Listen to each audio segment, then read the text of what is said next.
You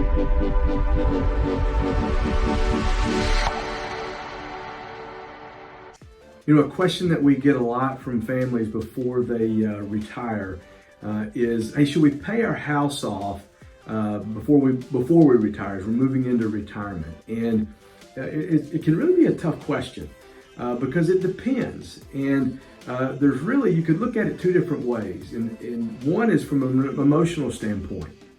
So there could be an emotional cost to you not to pay off the house, meaning maybe you grew up in a home where your family carried a lot of debt, and so you have an aversion to debt, and it really bothers you emotionally to carry that debt. And so for you to not pay off the house would be an emotional cost.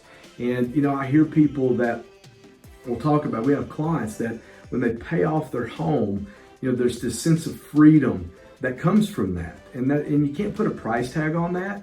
But it's certainly something that doesn't apply to everybody, because at the same token, you could also look at it from a mathematical standpoint and a more of an analytical standpoint and go, okay, well, there's an opportunity cost if I do pay off my house. For example, if you've got a low interest rate right now at 2.5% to 3.5%, and you could take that money and you could invest it, obviously, hopefully invest it wisely with some help. I wouldn't recommend you going and just investing in individual stocks, but very strategically, you could build a case that you could get a better return by putting the money somewhere else and not paying off your mortgage.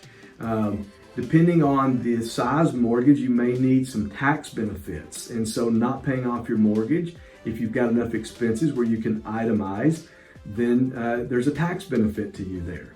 So again, it's a very personal decision, a decision that requires a lot of thought, and you should sit down with an advisor to go over your situation, because you could be talking to two different people that have the exact same situation, and what might work well for one may not work so well from the other.